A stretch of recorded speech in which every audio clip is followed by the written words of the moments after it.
Hi Taurus, this is Jav. Welcome pa sa ating channel. By the way Taurus, this is timeless reading. Gamitin ng reading na ito bilang gabay lamang. Kung naka-resonate kayo, comment down. Tandaan Taurus, ito ay general reading. Kunin nyo lang po kung ano ang naka-resonate sa iyo. This is for you Taurus.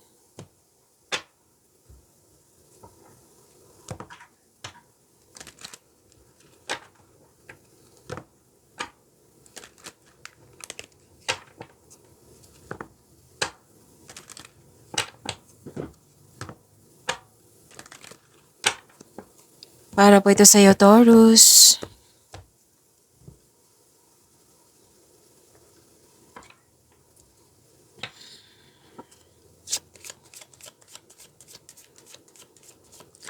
Maraming salamat po sa inyong patuloy na suporta, sa mga nag-donate, sa mga hindi nag-skip ng ads. Maraming salamat po. Sa mga hindi pa nag-subscribe, subscribe na po kayo at click bell notification para malaman nyo na may bago tayong video. Para sa mga gustong magpa-reading po, comment po kayo ng personal reading. Again, comment kayo ng personal reading and check my reply sa comment section. Ang ganda naman. May nagbigay ng sa'yo, wisdom message. May support dito eh. Pwedeng sa mentor to, elders, parents, kung sino man to na marami kang natutunan sa kanya. Nandiyan dahilan po na na-motivate kayo. You're taking action with courage na. And you have, dalawang card po nagsabi dito na you have success. Claim nyo po. And this is, dalawang card mismo ang nagsabi dito na happiness. Deserve nyo to ha, Taurus. Nakita ko yung good luck and good karma, things going your way, recognition, positive outcome, and positive opportunities. Yan. Ganda. Claim nyo po, Taurus.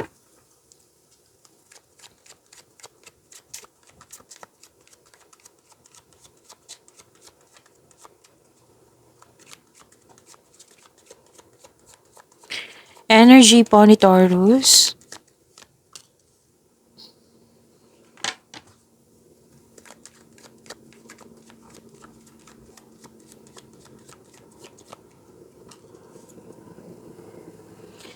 Para sa mga bago dito, kung may napansin kayo na repeating message, yan po yung pinupush ng card sa inyo.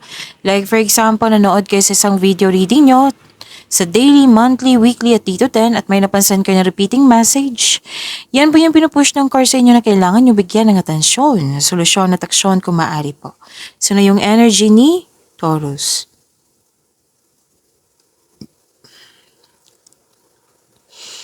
Okay.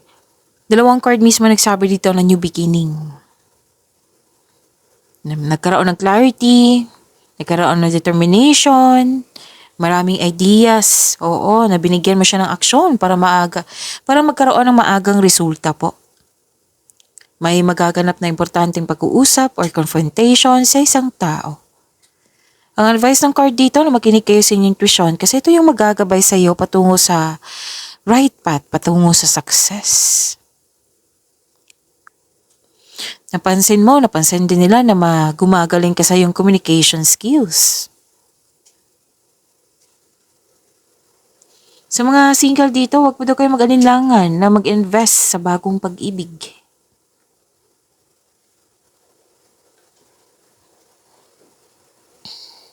Nag-iisip kayo dito kung paano pa yung plano. Like kung paano pa i-improve yung kaperahan nyo, yung trabaho mo.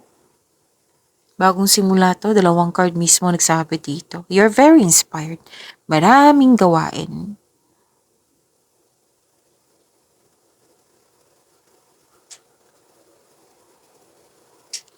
So, isang importanteng simulain pagsasapalaran, pagpaplano po. Tapos may dumating sa inyo na very inspired kayo. Like for example, crush mo. Bagong crush. Pwede din bagay, sitwasyon. Pwede opportunity. Na very excited ka.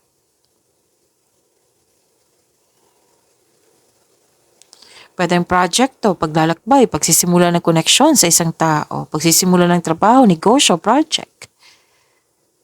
And this card asks you to stay open sa mga signs na bigay ng universe and take action when they appear.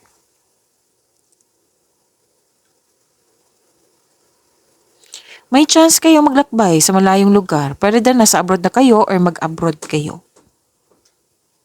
Kasi ano to go signal like sisimulan mo talaga, bibigyan mo ng action yung matagal mo ng plano. May nagkaayos dito, may nagkabalikan. May nakita rin ako ditong gustong magkaroon ng anak or magdagdag anak. Okay? So, para sa para sa basta may gusto magkaroon ng anak or dagdag anak, yan. So, pwede din pagsisimulan ng pamilya, yan. Exciting opportunity, Very excited ka talaga. Claim niyo po, ang ganda. So, sobrang sipag mo, sobrang creative mo. Nang dahil sa mga ginagawa mo ngayon, kung kailan nyo ito napanood, mapapansin ka ng mga tao. At soon, magbubunga yung pagsisikap. At dahil sa achievement na ito, magkakaroon ng growth and stability. Pwede din sa career and money to, love life, love and romance, sa personal life. Kasi energy to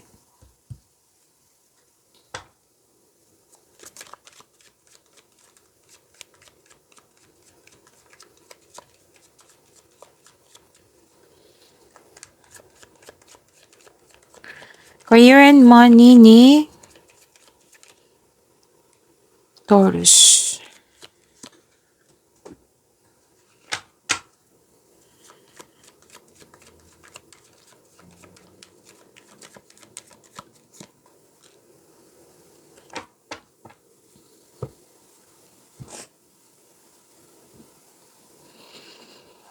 Opportunity pa rin. Yes, opportunity. Claim nyo po.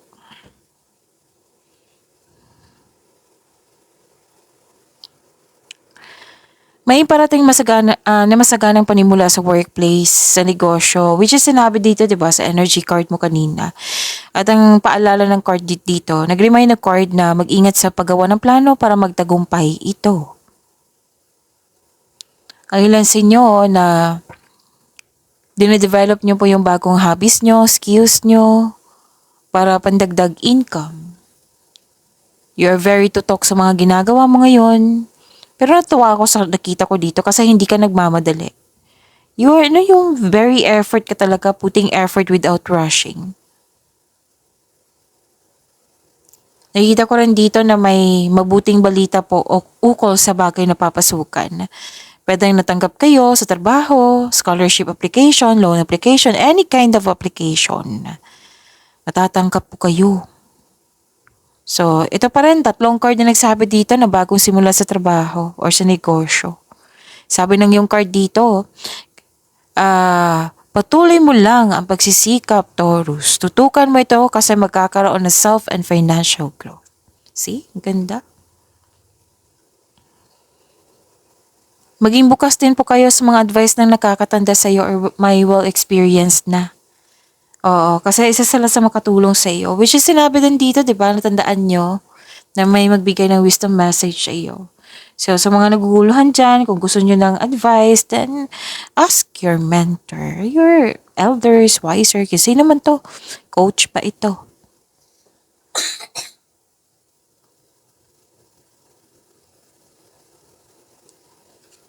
Sabi ng yung card dito, magaling ka sa mga ginagawa mo. Magaling ka na leader.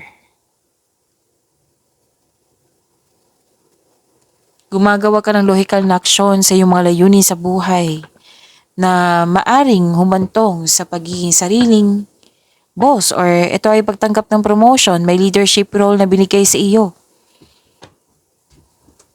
Sabi ng card, magaling ka na leader, magaling ka sa mga ginagawa mo.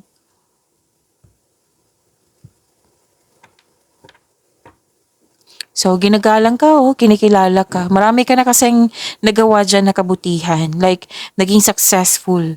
Na yung maganda yung contribution mo dyan. So, ginagalang ka at kinikilala. Recognition po ito. Which is lumabas kanina, di ba? So, this is a repeating message. Lumabas dito, kunin ko lang. Dito. Tandaan nyo. So, kung may legal concern kayo, may mabuting balita. Makakatanggap kayo ng mabuting balita. Yes.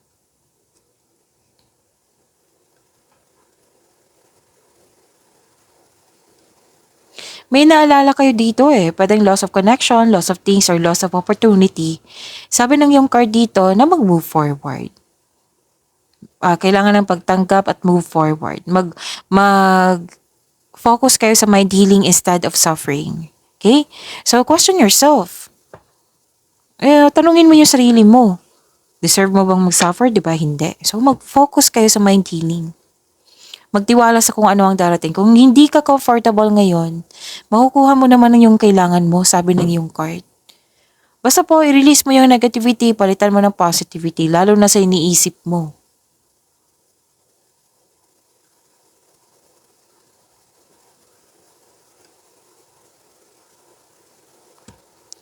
Marami ka naisip na bagong ideas para sa ikakabuti ng iyong career and money.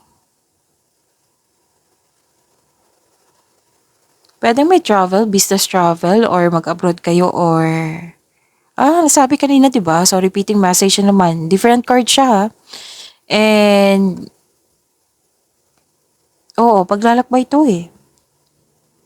Or di kaya may ganap na collaboration. Pwede din na kung may-ari ka ng negosyo, may mag-hire ka ng karagdagang empleyado kasi maraming gagawain. Oo. So, fulfillment sa pangarap.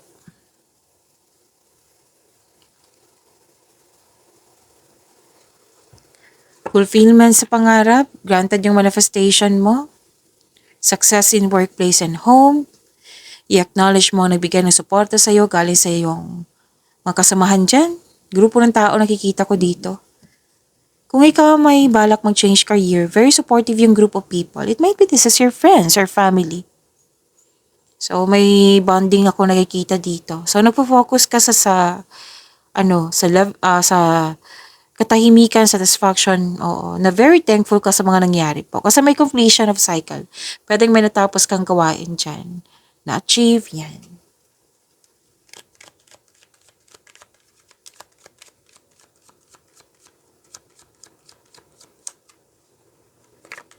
Love life, self-love, partnership, and romance, Taurus.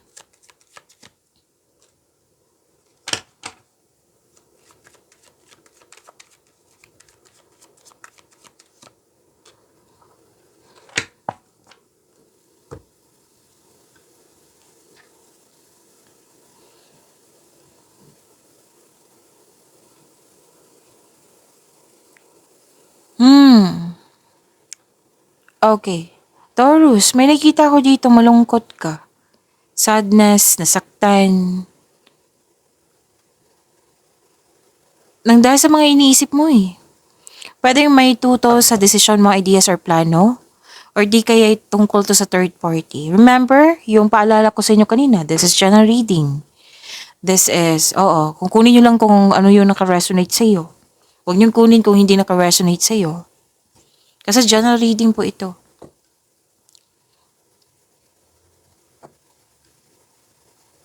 So, kailangan ng healing. Kailangan ng pagtanggap. Kailangan ng healing.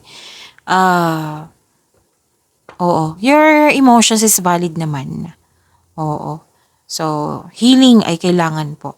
Move forward.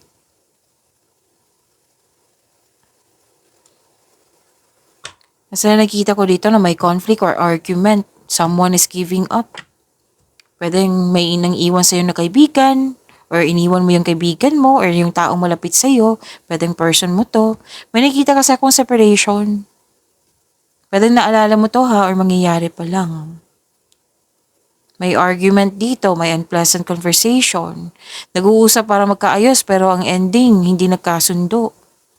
Gawa kayo ng adjustment kung yun na kailangan po.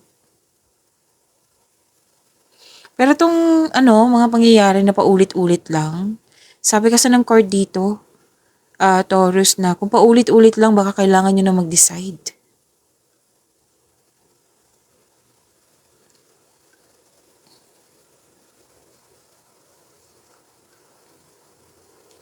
Nakikita ko dito nag-spend time ka sa mga taong nagbigay ng inspiration sa iyo and motivation. Sa mga single dito, makakatagpo ka ng partner through friends connection po. Para sa mga relasyon sa buhay mag-asawa, mas mag-grow pang inyong relasyon, may nakita kong travel dito or mag-decorate ng bahay. Pag-imanin niyo po yung blessings sa binigay sa inyo. Taurus, see you tomorrow. Maraming salamat po.